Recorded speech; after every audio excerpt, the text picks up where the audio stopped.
ഒരു റിവഞ്ച് പടം. അതിനിപ്പോൾ പ്രത്യേകിച്ച് അങ്ങനെ പുതുമയൊന്നുമില്ല അല്ലേ. എന്നാൽ നമ്മുടെ ഇന്നത്തെ കഥക്ക് ഒരു ഗംഭീര ട്വിസ്റ്റ് ഉണ്ട്. ട്വിസ്റ്റ് എന്ന് പറയാൻ പറ്റില്ല, ഒരു വെറൈറ്റി പ്രതികാരമാണ്.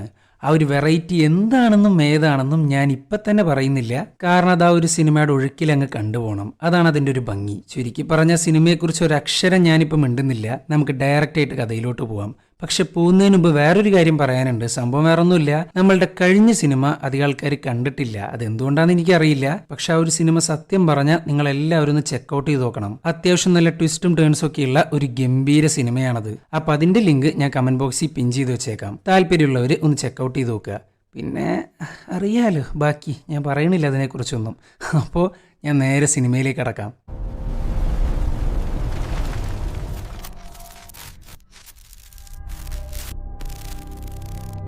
ഒരു രാത്രി ഐറീൻ തൻ്റെ പ്രതികാരം തീർക്കാനായി ഒരുത്തനെ പച്ചയ്ക്ക് കത്തിക്കുന്നു.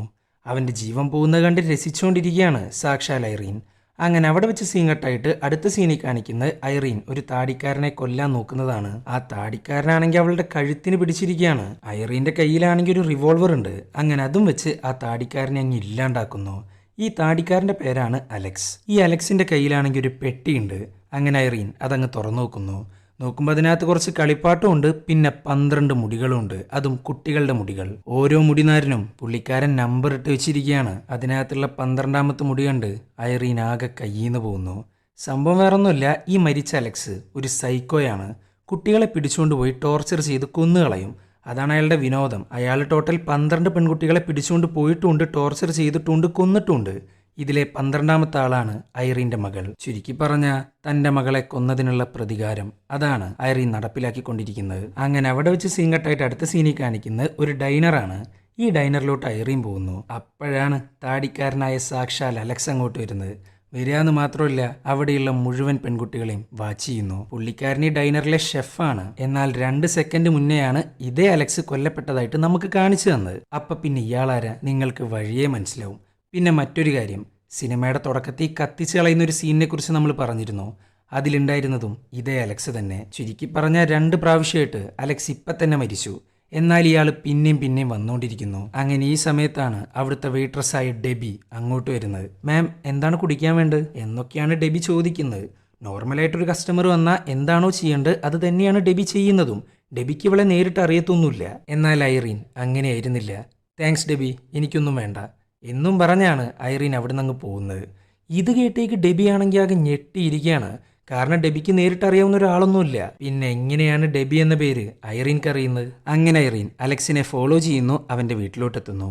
ഇവളുടെ കയ്യിലാണെങ്കിൽ ഇഷ്ടം പോലെ താക്കോലുണ്ട്. അതും അലക്സിന്റെ വീടിന് വേണ്ടി പ്രത്യേകം ഡിസൈൻ ചെയ്തെടുത്ത താക്കോല് പോലെ. അങ്ങനെ അതും കൊണ്ട് അകത്ത് കടക്കുന്നു. അവിടെയുണ്ട് അലക്സ്.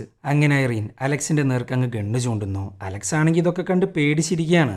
അവളുടെ ബോഡി അവിടെ. നിനക്ക് നിന്റെ ജീവൻ വേണമെന്നുണ്ടെങ്കിൽ നീ കൊന്ന 12ാമത്തെ കുട്ടിയെക്കുറിച്ച് പറ. അവളെ നീ എന്താ ചെയ്ത്? അവളുടെ പേരെന്താ? അവൾക്ക് എത്ര വയസ്സുണ്ട്? ഇതൊക്കെ കേട്ടിട്ട് അലക്സിനാണെങ്കിൽ എന്താ പറയേണ്ടതെന്നറിയില്ല. പക്ഷെ അങ്ങേർക്ക് ഒരു കാര്യം മനസ്സിലായി, ഇവളുടെ ലക്ഷ്യം പ്രതികാരാണ്. എടാ അലക്സേ, അവളുടെ പേര് ഏന എന്നാണ്. എൻ്റെ മകളാണ് അവള്. 14 വയസ്സുണ്ടായിരുന്നു അവൾക്ക്. ആ 14 വർഷം അവള് വളർന്നു വന്ന് നിന്റെ കൈകൊണ്ട് തീരാനായിരുന്നു എന്നും പറഞ്ഞ് കൊല്ലാൻ നിൽക്കുമ്പോഴാണ് അലക്സ് ഇവളുടെ നേർക്കങ്ങ് പോകുന്നത്. പിന്നെ ഐറീൻ ഒന്നും നോക്കിയില്ല, ഗണ്ണെടുക്കുന്നു, പടാന്നങ്ങ് പൊട്ടിക്കുന്നു. എന്നിട്ട് നേരത്തെ കണ്ടതുപോലെ പെട്ടിയെടുക്കുന്നു, മുടിയെടുക്കുന്നു. എന്നാൽ അടുത്ത സീനിൽ കാണിക്കുന്നത് അതേ ഡൈനർ, അതേ അലക്സ്, അതേ ഡെബി, അതേ ഐറീൻ. നേരത്തെ പോലെ ഡെബിക്ക് ഐറീനെ അറിയത്തുമില്ല. സോ ഇതിങ്ങനെ റിപ്പീറ്റ് അടിച്ച് നടന്നുകൊണ്ടിരിക്കുകയാണ്. ഇനിയിപ്പോൾ അലക്സിനെ ഫോളോ ചെയ്യുമ്പോൾ അവൻ്റെ വീട്ടിലോട്ടെത്തുമ്പോൾ അവനെ കൊന്നുകളയും. എന്നാൽ ഇന്ന് ചെറിയൊരു വ്യത്യാസമുണ്ട്. എന്നും അലക്സിനെ കാണാറ് കിച്ചണിനകത്തു നിന്നാണ്. പെട്ടെന്നാണ് ഇയാൾ മുമ്പിലോട്ട് വന്ന് കോഫി അങ്ങ് ഒഴിച്ചു കൊടുക്കുന്നത്. ഇത് കണ്ടേക്ക് ഐറീൻ ഷോക്കാവുന്നു, ഗണ്ണെടുക്കുന്നു, അങ്ങ് പൊട്ടിക്കുന്നു. അത്രയും വലിയ ക്രൗഡായിട്ടുള്ള ഒരു സ്ഥലത്തു നിന്നാണ് ഒരാളെ കൊന്നിരിക്കുന്നത്. പിന്നെ പോലീസുകാർ വെറുതെ ഇരിക്കുമോ? അവളുടെ പിന്നാലെ വരുന്നു. അങ്ങനെ പോലീസിന് പിടികൊടുക്കാണ്ട് ഐറീൻ നേരെ പോകുന്നത് ഒരു റെന്റൽ സർവീസിലോട്ടാണ്. അവിടെയുള്ള മുഴുവൻ വണ്ടികളുടെയും താക്കോലുകൾ ഇവളുടെ കയ്യിലുണ്ട്. അങ്ങനെ ഒരു വണ്ടി എടുക്കുന്നു, രക്ഷപ്പെടുന്നു. അങ്ങനെ ആ വണ്ടിയും കൊണ്ട് അവൾ നേരെ പോകുന്നത് അവളുടെ റൂമിലോട്ടാണ്. പോലീസുകാരാണെങ്കിൽ പിന്നാലെ തന്നെയുണ്ട്. അങ്ങനെ ഇവള് വേഗം തന്നെ അകത്തോട്ട് പോകുന്നു, വാതിലങ്ങ് ലോക്ക് ചെയ്യുന്നു. പോലീസുകാരാണെങ്കിൽ വാതിൽ തുറക്കാനായിട്ട് കുറെ പറയുന്നുണ്ട്. എന്നാൽ ഐറീൻ ഒരു ബോക്സ് അങ്ങ് എടുക്കുന്നു. എന്നാൽ ഇതൊരു സാധാ ബോക്സ് അല്ല, ഒരു മെഷീനാണ്. അങ്ങനെ ഈ മെഷീന്റെ വാതിൽ തുറക്കുന്നു, അതിനകത്തോട്ട് അങ്ങ് കയറി കിടക്കുന്നു, എന്തൊക്കെയോ ചെയ്യുന്നു. പെട്ടെന്നാണ് അതിനകത്ത് വലിയൊരു ബ്ലാസ്റ്റ് ഉണ്ടാവുന്നത്. ലോക്ക് ചെയ്ത വാതിലടക്കം പൊട്ടിത്തെറിച്ച് ഇല്ലാണ്ടാവുന്നു. എന്നാൽ പോലീസുകാരകത്തു വന്ന് നോക്കുമ്പോൾ ഐറീന്റെ പൊടി പോലുമില്ല. എന്നാൽ ഈ മെഷീനാണേലോ അതേ റൂമിനകത്ത് തന്നെ പ്രത്യക്ഷപ്പെടുന്നു വിത്ത് ഐറീൻ. എന്നാൽ പുറത്ത് പോലീസ് ഇല്ല, ബ്ലാസ്റ്റ് ഇല്ല, ഒന്നുമില്ല. അവിടെ വെച്ചാണ് ആ മാരക ട്വിസ്റ്റ് അങ്ങ് റിവീൽ ആവുന്നത്. ഈ ഒരു മെഷീനും വെച്ച് പാരലൽ യൂണിവേഴ്സിലൂടെ ഇവൾ യാത്ര ചെയ്തുകൊണ്ടിരിക്കുകയാണ്. ഓരോ യൂണിവേഴ്സിൽ പോവും തൻ്റെ മകളെ കൊന്നവനോട് ഇവൾ പ്രതികാരം ചെയ്യും. ഏതൊക്കെ യൂണിവേഴ്സിൽ പോയിട്ടുണ്ടോ ആ യൂണിവേഴ്സിലൊക്കെ തൻ്റെ മകൾ കൊല്ലപ്പെട്ടിരിക്കും ഇതേ സൈക്കോ കാരണം. അതുകൊണ്ടാണ് വീണ്ടും വീണ്ടും പ്രതികാരം ചെയ്തുകൊണ്ടിരിക്കുന്നത്.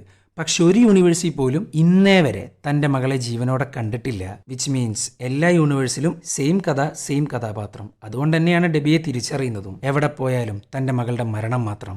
അങ്ങനെ റിവെഞ്ച് ചെയ്ത് അതൊരു അഡിക്ഷൻ ആയിട്ട് മാറിയിരിക്കുകയാണ് സാക്ഷാൽ ഐറീൻക്ക്. അങ്ങനെ ഐറീൻ അവളുടെ ഡ്രസ്സെല്ലാം വാഷ് ചെയ്തതിന് ശേഷം ആ മെഷീന്റെ മേളിൽ എന്തൊക്കെയോ റിപ്പയർ ചെയ്യുന്നു. ഇവളുടെ കയ്യിലാണെങ്കിൽ ഇഷ്ടം പോലെ ചാവികളുണ്ട്. സ്വന്തം വീടിന്റെ ചാവി, താമസിക്കുന്ന ഹോട്ടലിന്റെ ചാവി, റെന്റൽ കാറിന്റെ ചാവി, അലക്സിന്റെ വീടിന്റെ ചാവി, അങ്ങനെ ഇഷ്ടം പോലെ കീസ് ഉണ്ട്. ഇതിൽ നിന്ന് സ്വന്തം വീടിന്റെ ചാവിയും കൊണ്ട് നേരെ വീട്ടിലോട്ട് പോകുന്നു. ഇതെന്തായാലും മറ്റൊരു യൂണിവേഴ്സ് ആണ്. സോ സ്വന്തം വീട്ടിലോട്ട് പോയി കഴിഞ്ഞാൽ അവിടെ മറ്റൊരു ഐറീൻ ഉണ്ടാവും. എന്നാൽ ആ വീടിനകത്ത് ഒരു മനുഷ്യക്കുഞ്ഞു പോലും ഇല്ല. ആ വീട് യൂസ് ചെയ്തിട്ട് തന്നെ കാലം കുറയായി. പൊടി പിടിച്ച് നാറിയിരിക്കുകയാണ് ആ വീട് മൊത്തം. എന്നാൽ അതൊന്നും ഐറീൻക്ക് വലിയ കാര്യമായിട്ട് തോന്നില്ല. അത് മാത്രമല്ല, ആ വീടിന്റെ ഫ്രണ്ടിലായിട്ട് ഒരു റെന്റൽ കാറും ഉണ്ട്. വിച്ച് മീൻസ് ഒരു റെന്റൽ കാർ സർവീസിലാണ് ഇവൾ വർക്ക് ചെയ്തിരുന്നത്. അവിടുത്തെ വണ്ടികളുടെ ചാവികളാണ് ഇവളുടെ കയ്യിലിരിക്കുന്നത്. സോ ഏത് യൂണിവേഴ്സിൽ പോയാലും ഈ കാറുകളെല്ലാം യൂസ് ചെയ്യാൻ പറ്റും. അങ്ങനെ സ്വന്തം വീട്ടിലിരുന്ന് ഒരു സിഗരറ്റും വലിച്ച് തന്റെ മകളെക്കുറിച്ച് ആലോചിച്ചുകൊണ്ടിരിക്കുകയാണ് ഐറീൻ. അങ്ങനെ അന്ന് രാത്രി ജോണതൻ എന്ന് പറയുന്ന ഒരാളെ കാണാൻ പോകുന്നു. ഈ ജോണതൻക്കാണെങ്കിൽ ഐറീൻ ആരാന്നോ എന്താന്നോ ഒന്നും അറിയില്ല. എന്നാൽ ഐറീൻക്ക് അങ്ങനെയായിരുന്നില്ല. ജോണതന് മുമ്പേ പരിചയമുണ്ട്. എന്നാൽ ആദ്യമായിട്ട് കാണുന്നത് പോലെയാണ് പുള്ളിക്കാരത്തി സംസാരിക്കുന്നത്. തൻ്റെ കയ്യിൽ സിഗരറ്റ് ഉണ്ടാ? ഞാൻ 2 ആഴ്ച മുമ്പാണ് നിർത്തിയത് എന്നൊക്കെ പറഞ്ഞിട്ടാണ് രണ്ടും കൂടെ പരിചയപ്പെടുന്നത്. പിന്നീട് ഒരു ഡ്രിങ്ക് അങ്ങ് ഓഫർ ചെയ്യുന്നു. അതും ജോണതൻ കുടിക്കുന്ന അതേ ബ്രാൻഡ്. ഇതൊക്കെ കണ്ട് ജോണതനാണെങ്കിൽ ഞെട്ടിയിരിക്കുകയാണ്. അങ്ങനെ ഈ സമയത്താണ് ഒരു വയസ്സായ സ്ത്രീ ഒട്ടും പ്രതീക്ഷിക്കാതെ ഐറീനെ അങ്ങ് തിരിച്ചറിയുന്നത്. ഐറീനല്ലേ, ഞാൻ നിന്നെ പഠിപ്പിച്ചിട്ടുണ്ട്, നിനക്കെന്നെ ഓർമ്മയുണ്ടോ? ഈ യൂണിവേഴ്സിൽ എന്തായാലും മറ്റൊരു ഐറീൻ ഉണ്ടാവുമല്ലോ. ആ ഐറീൻ ആണെന്നും കരുതിയിട്ടാണ് ഇവർ സംസാരിക്കുന്നത്. സോ ഈ ഐറീൻക്ക് എന്താ പറയേണ്ടതെന്ന് ഒരു പിടുത്തമില്ല. അങ്ങനെ ഈ സമയത്താണ് ആ വയസ്സായ സ്ത്രീയുടെ മകൾ അങ്ങോട്ട് വരുന്നത്. അമ്മ, ഇത് ഐറീൻ ആവാൻ യാതൊരു ചാൻസും ഇല്ല. അവരുടെ മകൾ മരിച്ചതിന് ശേഷം ഐറീനും മരിച്ചു. ഇതൊക്കെ കേട്ടേക്ക് ജോണതനാണെങ്കിൽ ഞെട്ടിയിരിക്കുകയാണ്. അങ്ങേരാണെങ്കിൽ എന്താ കാര്യം എന്നൊക്കെ കുറെ ചോദിക്കുന്നുണ്ട് ഐറീനോട്. എന്നാൽ ഐറീൻ ഒന്നും പറയാണ്ടങ്ങ് ഇറങ്ങിപ്പോകുന്നു. അങ്ങനെ ഐറീൻ നേരെ ഡൈനറിലോട്ട് പോകുന്നു അലക്സിനെ കൊല്ലാനായിട്ട്. ആ സമയത്താണ് ജോണതനെ കുറിച്ച് ആലോചിക്കുന്നത്. ഏതൊരു യൂണിവേഴ്സിൽ പോയിട്ടുണ്ടെങ്കിലും ഇവൾക്കാകെ കൂടെ കിട്ടുന്ന സന്തോഷമാണ് ജോണതൻ എന്ന് പറയുന്ന വ്യക്തി. എല്ലാ യൂണിവേഴ്സിലും പോവും, ജോണതനെ കാണും, സിഗരറ്റ് ചോദിക്കും, രണ്ടും കൂടെ വെള്ളമടിക്കും, ഫ്രണ്ട്സ് ആവും, ജോണതന്റെ കാറിൽ ഹാങ് ഔട്ട് ചെയ്യുകയും ചെയ്യും. അങ്ങനെ ഒരു ദിവസം സത്യങ്ങളെല്ലാം ജോണതനോട് അങ്ങ് തുറന്നു പറയുന്നു. ജോണതൻ, നമ്മൾ ആദ്യമായിട്ടല്ല കാണുന്നത്. ഈ ആഴ്ച, ഇതിന്റെ മുമ്പത്തെ ആഴ്ച, അതിന്റെ മുമ്പത്തെ ആഴ്ച, അങ്ങനെ റിപ്പീറ്റ് അടിച്ച് കണ്ടുകൊണ്ടിരിക്കുകയാണ്. എൻ്റെ മകളുടെ കൊലയാളിയെ തേടി ഓരോ പാരലൽ യൂണിവേഴ്സിലൂടെ സഞ്ചരിച്ചുകൊണ്ടിരിക്കുകയാണ് ഞാൻ. പക്ഷെ ഇന്നേ വരെ അവളെ കിഡ്നാപ്പ് ചെയ്യാത്ത അല്ലെങ്കിൽ മരിച്ചിട്ടില്ലാത്ത ഒരു യൂണിവേഴ്സ് പോലും ഞാൻ കണ്ടിട്ടില്ല. എല്ലാ യൂണിവേഴ്സും പക്കാ സെയിം. ഈ റിവെഞ്ച് എന്നെ ഒരു മൃഗമാക്കി മാറ്റി. ഇപ്പൊ ഞാൻ എന്താന്ന് കൂടെ എനിക്ക് സത്യം പറഞ്ഞാൽ അറിയില്ല. ഒരൊറ്റ യൂണിവേഴ്സിൽ മാത്രമാണ് 2 മാസത്തിൽ കൂടുതൽ നമ്മൾ നിന്നിട്ടുള്ളത്. ഇത്രയും വലിയ പ്രതികാരത്തിന്റെ ഇടയിൽ നീയാണ് എനിക്ക് കിട്ടുന്ന ഏകൊരാശ്വാസം എന്നും പറഞ്ഞ് മറ്റേതോ യൂണിവേഴ്സിലെടുത്തൊരു ഫോട്ടോ അങ്ങ് കാണിച്ചു കൊടുക്കുന്നു. അയാളാണെങ്കിൽ ഇതൊക്കെ കണ്ട് ഞെട്ടിയിരിക്കുകയാണ്. ഇയാൾക്കിതൊന്നും അറിയില്ല. മൾട്ടിവേഴ്സ്, പാരലൽ യൂണിവേഴ്സ്, റിവെഞ്ച്, ഇതൊക്കെ കേട്ട ആരാണ് ഞെട്ടാണ്ടിരിക്കുക? ചുരുക്കി പറഞ്ഞ പ്രതികാരത്തിന്റെ ഇടയിൽ അവൾക്ക് കിട്ടുന്ന ഏക ആശ്വാസമാണ് സാക്ഷാൽ ജോണതൻ. ഇപ്പൊ തന്നെ 100ൽ കൂടുതൽ തവണ ഇതേ സെയിം കാറിൽ ഇവർ ഹാങ് ഔട്ട് ചെയ്തിട്ടുണ്ട്. വിച്ച് മീൻസ് 100ൽ കൂടുതൽ തവണ തന്റെ പ്രതികാരം നടപ്പിലാക്കിയിട്ടുണ്ടെന്നർത്ഥം. അങ്ങനെ ഫ്ലാഷ് ബാക്ക് എല്ലാം കഴിഞ്ഞ് തിരിച്ച് ഡൈനറിലോട്ട് തന്നെ വരുന്നു. എന്നാൽ അലക്സ് ഇന്ന് ലീവായിരുന്നു. പിന്നെ അവൾ ഒന്നും നോക്കിയില്ല, നേരെ അവന്റെ വീട്ടിലോട്ട് പോകുന്നു. എന്നാൽ വീട്ടിലേക്കാണെങ്കിൽ അലക്സ് എത്തിയിട്ടില്ല. അങ്ങനെ പോകുന്നു, പെട്ടി തുറക്കുന്നു, തന്റെ മകളുടെ മുടി അങ്ങെടുക്കുന്നു. ആ ഒരു സമയത്താണ് ഓരോ തവണയും അലക്സിനെ കൊന്ന ദൃശ്യങ്ങൾ ഐറീൻ ആലോചിച്ചുകൊണ്ടിരിക്കുന്നത്. വളരെയധികം ബ്രൂട്ടലായിട്ടാണ് ഓരോ തവണയും അവനെ കൊന്നിരിക്കുന്നത്. കഴുത്തറത്തിട്ട്, വെടിവെച്ചിട്ട്, കത്തിച്ചിട്ട്, അങ്ങനെ പല വിധേനയാണ് അലക്സിനെ കൊന്നിരിക്കുന്നത്. പെട്ടെന്നാണ് ഒരു ശബ്ദം കേൾക്കുന്നത്. നോക്കുമ്പോണ്ട് അവിടെ മറ്റൊരു പെൺകുട്ടിയെ പിടിച്ചു വെച്ചിരിക്കുന്നു. അതായത് അലക്സിന്റെ 13ാമത്തെ ഇര. തന്റെ മകളെ കൊന്നതിന് ശേഷം അവൻ കിഡ്നാപ്പ് ചെയ്തിരിക്കുന്ന അടുത്ത കുട്ടി. അവളുടെ പേരാണ് മിയ. ഇവളാണെങ്കിൽ ആകെ പേടിച്ചിരിക്കുകയാണ്. ഐറീൻ നല്ലതാണോ ചീത്തയാണോ ഒന്നും അറിയില്ല. സോ അവളുടെ നേർക്ക് ഓരോന്ന് എറിഞ്ഞുകൊണ്ടിരിക്കുകയാണ് മിയ. ആ ഒരു കറക്റ്റ് സമയത്താണ് അലക്സ് അങ്ങോട്ട് വരുന്നത്. ഇത് കണ്ടേക്ക് ഐറീൻ അയാളുടെ നേർക്ക് അങ്ങ് ഷൂട്ട് ചെയ്യുന്നു. പക്ഷെ ഒരു ബുള്ളറ്റ് പോലും അലക്സിന്റെ ദേഹത്ത് കൊള്ളുന്നില്ല. അവൻ രക്ഷപ്പെട്ടു. എന്തായാലും ഇത് കണ്ടേക്ക് ഐറീൻ നല്ലയാളാന്ന് മിയക്ക് മനസ്സിലായി. അങ്ങനെ മിയേനെയും കൂട്ടി അവിടുന്ന് അങ്ങ് രക്ഷപ്പെടുകയാണ് ഐറീൻ. മിയയാണെങ്കിൽ ആകെ പേടിച്ചില്ലാണ്ടായിട്ടാണ് ഇരിക്കുന്നത്. സംഭവം വേറൊന്നുമല്ല, അലക്സ് എന്തായാലും രക്ഷപ്പെട്ടിരിക്കുകയാണ്. സോ അവൻ ഇവരുടെ പിന്നാലെ വരാൻ നല്ല ചാൻസ് ഉണ്ട്. മിയ, നമുക്ക് വേണമെങ്കിൽ പോലീസ് സ്റ്റേഷനിൽ പോവാം, അല്ലെങ്കിൽ നിന്റെ വീട്ടിലോട്ട് ഞാൻ കൊണ്ടാക്കാം, എന്താ വേണ്ടത്? എന്നാൽ ഇത് കേട്ടേക്ക് മിയ പോലീസ് സ്റ്റേഷനും വേണ്ട വീട്ടുകാരും വേണ്ട എന്നാണ് പറഞ്ഞുകൊണ്ടിരിക്കുന്നത്. അതിനൊരു കാരണമുണ്ട്. ഒരു ഫോസ്റ്റർ ഹോമിൽ നിന്നും ചാടിപ്പോന്നിട്ടുള്ളതാണ് സാക്ഷാൽ മിയ. ഫോസ്റ്റർ ഹോമിലത്തെ ടോർച്ചർ താങ്ങാൻ പറ്റാണ്ടാണ് പുള്ളിക്കാരത്തി ചാടിയിട്ടുള്ളത് തന്നെ. സോ അങ്ങോട്ട് തിരിച്ചു പോകാൻ പറ്റില്ല. ഇനിയിപ്പോ നാട്ടിൽ ഫ്രീ ആയിട്ട് നടക്കാൻ നിന്ന അലക്സ് അവളെ കൊണ്ടുപോവുകയും ചെയ്യും. ഇനിയിപ്പോൾ പോലീസ് സ്റ്റേഷനിൽ പോയാൽ അവരിടപെട്ട് നേരെ ഫോസ്റ്റർ ഹോമിലേക്ക് തന്നെ തിരിച്ചു പോവേണ്ടിയും വരും. അല്ല മിയ, അപ്പം നിന്റെ പ്ലാൻ എന്താ? സത്യം പറഞ്ഞ എനിക്ക് അറിയാൻ പാടില്ല. ഫോസ്റ്റർ ഹോമിൽ നിന്ന് ചാടുന്ന ഒരു കറക്റ്റ് സമയം നോക്കിയാണ് അയാൾ എന്നെ കിഡ്നാപ്പ് ചെയ്ത്. അല്ല, നീ എങ്ങനെയാണ് അങ്ങോട്ട് വന്നത്? നീ എന്തിനാ അയാളെ കൊല്ലാൻ നോക്കിയത്? ഇനിയിപ്പോൾ എന്തായാലും അയാളെ പോലീസ് പിടിച്ചോളും അല്ലേ? പോലീസിന് അങ്ങനെ വിട്ടുകൊടുക്കില്ല ഞാൻ. അവനെ എന്തായാലും കൊന്നിരിക്കും. അയാൾ എന്തായാലും നാടുവിട്ട് കാണും. അയാൾ എവിടെ പോയിട്ട് തിരക്കാനാ? എക്കോ കാനിയൻ എന്ന് പറയുന്ന ഒരു സ്ഥലമുണ്ട്. എന്തേലും പ്രശ്നം വന്നാ അവൻ അങ്ങോട്ടാണ് പോവാറ്. അവിടെ ചെന്നാ അവനെ കൊല്ലാനും പറ്റും. അതൊക്കെ എന്തേലും ആവട്ടെ, ഞാൻ ഇപ്പം നിന്നെ തിരിച്ചു കൊണ്ടാക്കാൻ പോവാ. ഇത് കേട്ടേക്ക് മിയ നടക്കില്ല എന്നാണ് പറയുന്നത്. ഫോസ്റ്റർ ഹോമിലെ ടോർച്ചർ താങ്ങാൻ പറ്റാണ്ടാണ് പുള്ളിക്കാരത്തി ചാടിപ്പോകുന്നത്. ഇനിയിപ്പോൾ അങ്ങോട്ട് കയറിച്ചില്ല എന്ന് പറയുന്നത് അതൊരിക്കലും നടക്കത്തില്ല. ഇനിയിപ്പോൾ ഫ്രീ ആയിട്ട് ജീവിക്കണമെന്നുണ്ടെങ്കിൽ അലക്സ് ഇല്ലാണ്ടാവുകയും വേണം. സോ അലക്സിനെ കൊല്ലാനായി അവളുടെ കൂടെ നിൽക്കാന്നാണ് മിയ പറയുന്നത്. പക്ഷേ ഈ മിയ ആണെങ്കിൽ ഒരു കുട്ടിയാണ്. അതുകൊണ്ട് വേണ്ട വേണ്ട എന്നൊരു 100 പ്രാവശ്യം പറയുന്നുണ്ട് ഐറീൻ. എന്ത് പറഞ്ഞിട്ടും കാര്യമില്ല. എനിക്ക് അവനെ കൊന്നേ പറ്റുള്ളൂ. എനിക്കിവിടെ സമാധാനത്തിൽ ജീവിക്കണമെന്നുണ്ടെങ്കിൽ അയാൾ ഇല്ലാണ്ടാവണം. എൻ്റെ പൊന്നുമിയ, ഒരാളെ കൊല്ലുക എന്ന് പറയുന്നത് നീ വിചാരിക്കുന്നത് പോലെയല്ല. ശരി, ഓക്കെ, ഞാൻ കൊല്ലുന്നില്ല, പക്ഷേ ഞാൻ നിന്റെ കൂടെ വന്നോട്ടെ. എന്നാൽ എന്തൊക്കെ പറഞ്ഞിട്ടും ഐറീൻ സമ്മതിക്കുന്നില്ല. അങ്ങനെ ഒരു വിധത്തിൽ മിയ ഫോസ്റ്റർ ഹോമിലേക്ക് തന്നെ തിരിച്ചു പൊക്കോളാം എന്നങ്ങ് സമ്മതിക്കുന്നു. എന്നാൽ മിയ പോകുമ്പോൾ ഐറീൻ്റെ ഗണ്ണടക്കം അടിച്ചുകൊണ്ടാണ് പോകുന്നത്. ഐറീനാണെങ്കിൽ പിന്നാലെ പോകാൻ കുറെ ശ്രമിക്കുന്നുണ്ട്, പക്ഷെ ഒരു കാര്യമില്ല. അങ്ങനെ പിറ്റേ ദിവസമായി ഐറീൻ്റെ അടുത്ത് നിന്ന് അടിച്ചെടുത്ത ഗണ്ണ് കൊണ്ട് ഷൂട്ടിംഗ് പ്രാക്ടീസ് ചെയ്യാൻ വന്നിരിക്കുകയാണ് സാക്ഷാൽ മിയ. എന്നാൽ ഒരു കാര്യമില്ല, അതിനകത്ത് ബുള്ളറ്റ് ഇല്ല. ബുള്ളറ്റ് എല്ലാം ഓൾറെഡി ഐറീൻ മാറ്റി വെച്ചിട്ടുണ്ടായിരുന്നു. അതായത് ഗണ്ണ് മാത്രമാണ് മിയയുടെ കയ്യിലുള്ളത്. സോ ഇനി ബുള്ളറ്റ് വേണം. അങ്ങനെ ബുള്ളറ്റ് ഒപ്പിക്കാനായി ഒരു ഷോപ്പിലേക്ക് പോകുന്നു. ഇവൾക്കാണെങ്കിൽ ആകെ കൂടെ 15 വയസ്സേ ആയിട്ടുള്ളൂ. അതുകൊണ്ട് ബുള്ളറ്റ് ഒരിക്കലും കിട്ടാൻ പോകുന്നില്ല. ഇനിയിപ്പോൾ ഒരേ ഒരു ഓപ്ഷൻ മാത്രം, മോഷണം. അങ്ങനെ ഷോപ്പിൽ കയറുന്നു. ബുള്ളറ്റ് വാങ്ങിച്ചവരുടെ കയ്യിൽ നിന്ന് ബുള്ളറ്റ് അങ്ങ് മോഷ്ടിക്കുന്നു, ഓടുന്നു. ഈ സമയത്താണ് സെക്യൂരിറ്റി അങ്ങ് പിടിക്കുന്നത്. എന്നാൽ അയാളുടെ കൈ കടിച്ചതിന് ശേഷം ഇവളങ്ങ് രക്ഷപ്പെടുന്നു. അങ്ങനെ അവിടുന്ന് നേരെ എക്കോ കാനിയോൺ. അങ്ങോട്ടാണല്ലോ അലക്സ് വരാൻ പോകുന്നത്. പക്ഷെ അങ്ങോട്ടേക്ക് എത്തുക എന്ന് പറയുന്നത് അത്ര എളുപ്പമുള്ളൊരു കാര്യമില്ല. കുറച്ച് ദൂരെയാണ് ഈ എക്കോ കാനിയോൺ എന്ന് പറയുന്ന സ്ഥലം. സോ ലിഫ്റ്റ് അടിക്കാൻ ഒരുങ്ങുന്നു. അങ്ങനെ ലിഫ്റ്റ് കിട്ടി. ഡാർല എന്ന് പറയുന്ന ഒരു സ്ത്രീയാണ് ലിഫ്റ്റ് കൊടുക്കുന്നത്, അതും ഒരു ട്രക്കിനകത്ത്. അങ്ങനെ അവർ യാത്ര തിരിച്ചു. പക്ഷേ ഈ ഡാർലക്കാണെങ്കിൽ എന്തൊക്കെയോ ഡൗട്ട് ഉണ്ട്.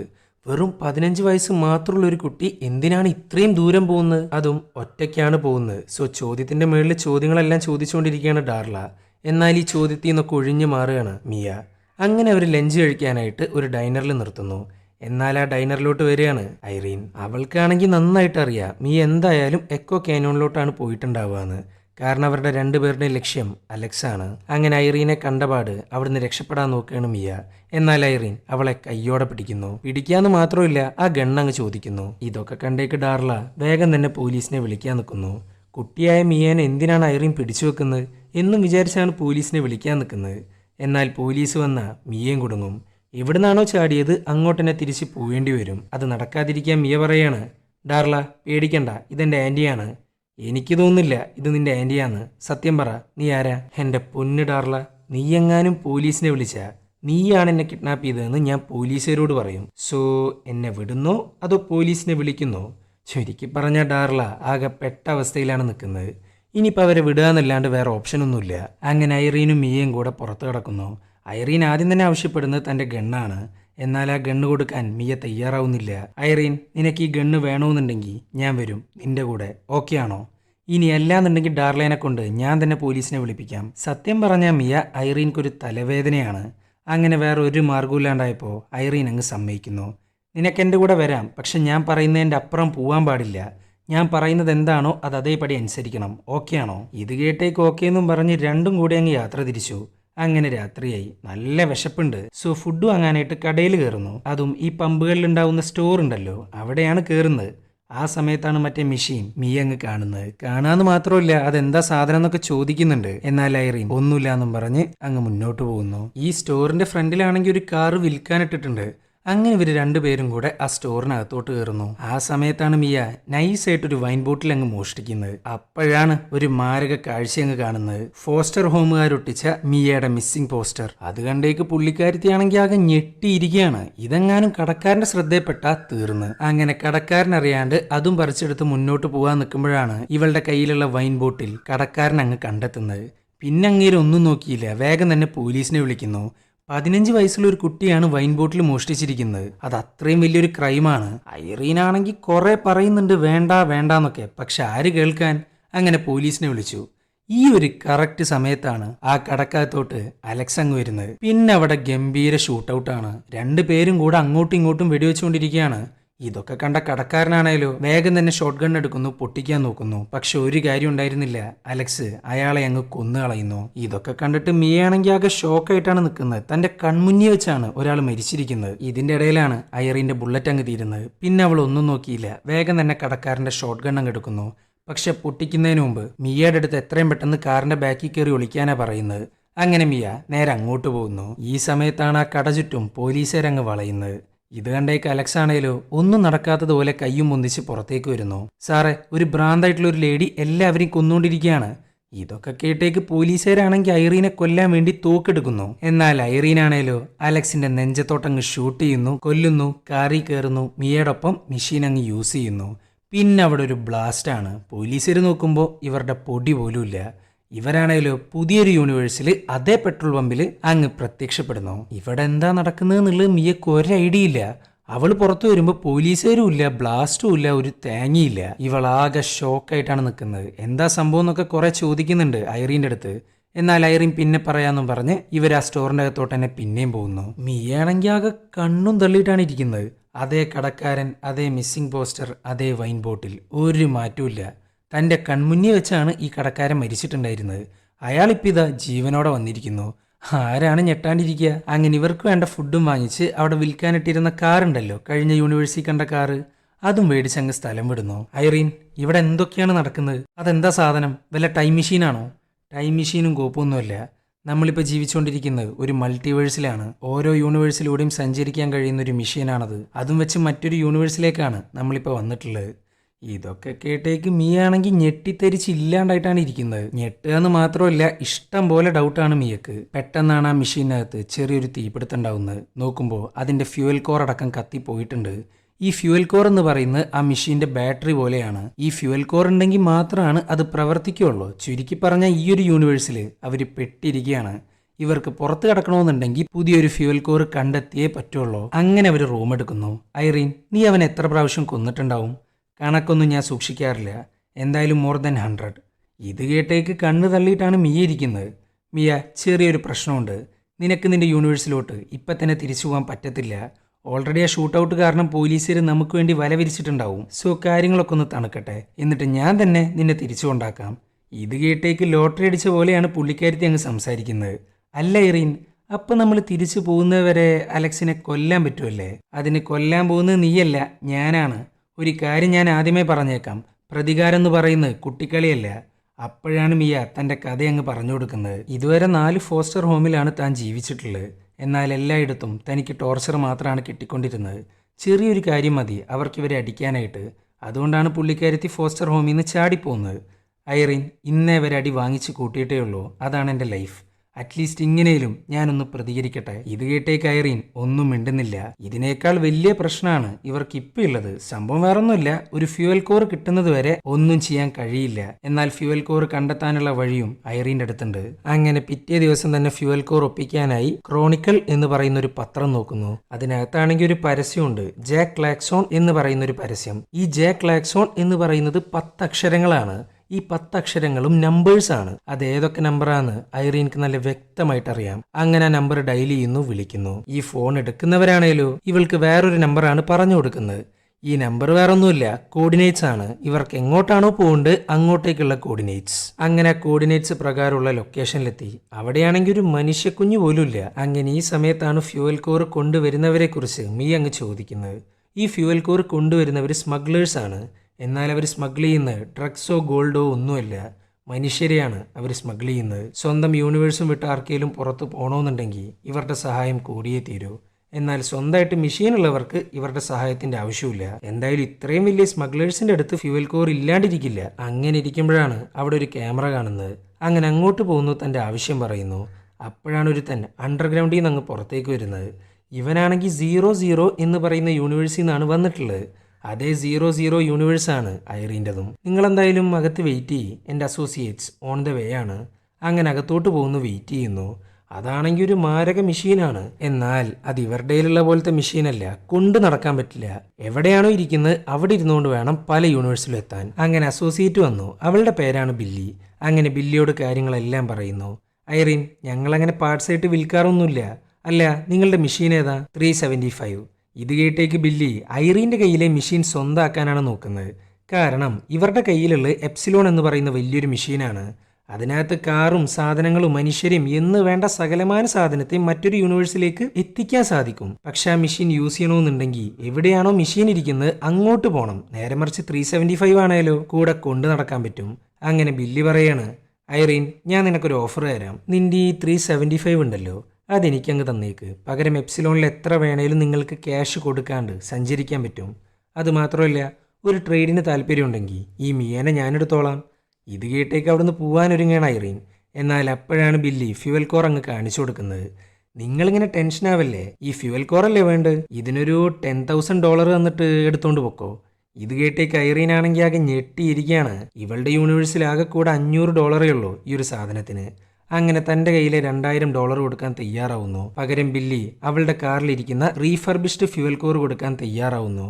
അങ്ങനെ അത് കാറിൽ നിന്ന് എടുത്തുകൊണ്ട് വരാമെന്നും പറഞ്ഞ് ബില്ലി അങ്ങ് പുറത്തേക്ക് പോകുന്നു. എന്നാൽ അതൊരു ചതിയായിരുന്നു. പുള്ളിക്കാരത്തി ഡോറും ലോക്ക് ചെയ്ത് എപ്സിലോൺ മെഷീൻ അങ്ങ് ഓണാക്കിയിട്ടാണ് പോകുന്നത്. ചുരുക്കി പറഞ്ഞ അതുവഴി നേരെ അടുത്ത യൂണിവേഴ്സിലോട്ട്. അത് മാത്രമല്ല, 375 ബില്ലിക്ക് സ്വന്തം. ഇതൊക്കെ കണ്ട് പേടിച്ചിരിക്കുകയാണ് ഇവര്. അങ്ങനെ മിയ വേഗം തന്നെ എപ്സിലോന്റെ ഫ്യൂവൽ കോർ അങ്ങ് എടുത്തു മാറ്റുന്നു. അതോടുകൂടി എപ്സിലോന്റെ കാര്യത്തിൽ ഒരു തീരുമാനമായി. വലിയൊരു ബ്ലാസ്റ്റാണ് അവിടെ നടക്കുന്നത്. അതിൻ്റെ ആഘാതത്തിൽ അടച്ചിട്ട ഡോറടക്കം തകർന്നു പോകുന്നു. അങ്ങനെ ഇവർ വേഗം തന്നെ ബില്ലിനെ പിടിക്കാനായിട്ട് പുറത്തേക്ക് പോകുന്നു. ആ സമയത്താണ് മറ്റവൻ വന്നിട്ട് ഐറീനെ അങ്ങ് പിടിച്ചു വെക്കുന്നത്. ബില്ലിയാണേലോ മിയയുടെ കഴുത്തിൽ അങ്ങ് കത്തി വെക്കുന്നു. മിയ പിന്നെ ഒന്നും നോക്കിയില്ല, അവളുടെ കൈ കടിക്കുന്നു, കത്തി സ്വന്താക്കുന്നു, മുഖത്തിനിട്ടൊരു പണി അങ്ങ് കൊടുക്കുന്നു. ഇതേ സമയം ഐറീൻ ഒരു വിധത്തിലാണ് ആ റിവോൾവർ അങ്ങ് എടുക്കുന്നത്. എടുക്കാന്ന് മാത്രമല്ല, അങ്ങ് പൊട്ടിക്കുന്നു. പക്ഷെ അയാൾ മരിക്കുന്നില്ല. എല്ലാം കൂടെ ഭ്രാന്ത് കയറിയിട്ടാണ് താൻ നിൽക്കുന്നത്. സോ കൊല്ലാനായിട്ട് ഗണ്ണും പിടിച്ച് നിൽക്കുകയാണ് ഐറീൻ. ഇത് കണ്ടേക്ക് മിയ വേണ്ടാന്നാണ് പറയുന്നത്. ഐറീന്റെ പെരുമാറ്റം കാണുമ്പോൾ മിയക്കാണെങ്കിൽ നല്ലവണ്ണം പേടിയാവുന്നുണ്ട്. ഓൾറെഡി പ്രതികാരം ചെയ്ത് ഒരു മനുഷ്യനെ കൊല്ലാനൊന്നും ഐറീൻക്ക് ഒരു മടിയുമില്ല. അങ്ങനെ മിയ പറഞ്ഞനുസരിച്ച് അയാളെ കൊല്ലുന്നില്ല. അങ്ങനെ അവർ മെഷീനും കൊണ്ട് മുന്നോട്ട് പോകുന്നു. എന്നാൽ മിയ ബില്ലിയുടെ കയ്യിൽ നിന്ന് നൈസായിട്ട് ആ ഫ്യൂവൽ കോർ അങ്ങ് അടിച്ച് മാറ്റിയിട്ടുണ്ട്. ഐറീൻ, ഇപ്പം തന്നെ ആകെ വെടിയും പുകയാണ്. സോ എൻ്റെ പ്രൊട്ടക്ഷന് വേണ്ടി നീ എന്നെ ഷൂട്ടിംഗ് പഠിപ്പിച്ചേ പറ്റുള്ളൂ. അങ്ങനെ ഐറീൻ അവൾക്ക് ഷൂട്ടിംഗ് അങ്ങ് പഠിപ്പിച്ചു കൊടുക്കുന്നു. അങ്ങനെ രാത്രിയായി. ഇവരുടെ കയ്യിലാണെങ്കിൽ 5 പൈസയില്ല. തൽക്കാലത്തിന് എവിടെയെങ്കിലും സ്റ്റേ ചെയ്യണം. അതിനുള്ള ഏക മാർഗ്ഗമാണ് ഐറീൻ്റെ ആരുമില്ലാത്ത വീട്. അല്ല ഐറീൻ, ഇത് മറ്റൊരു യൂണിവേഴ്സ് ആവുമ്പോൾ ഇവിടെ വേറൊരു ഐറീനും ഉണ്ടാവും, വേറൊരു മിയ ഉണ്ടാവും. അങ്ങനെ വെച്ച് നോക്കുമ്പോൾ ഈ വീട് എങ്ങനെയാ കാലിയാവുന്നത്? സോ ബാക്കിയുള്ള യൂണിവേഴ്സിലെല്ലാം നിനക്ക് എന്താ സംഭവിക്കുന്നത്? ബാക്കിയുള്ള ഐറീൻക്ക് വേദന താങ്ങാനാവാതെ എങ്ങോട്ടോ പോയി. ഇത് തന്നെയാണ് എല്ലാ യൂണിവേഴ്സിലും നടക്കുന്നത്. അങ്ങനെ അവർ വീട്ടിൽ കയറുന്നു, കുളിക്കുന്നു, ഒന്ന് റെസ്റ്റ് എടുക്കുന്നു. ആ സമയത്താണ് മിയ ഞെട്ടിക്കുന്നൊരു കാഴ്ചയങ്ങ് കാണുന്നത്.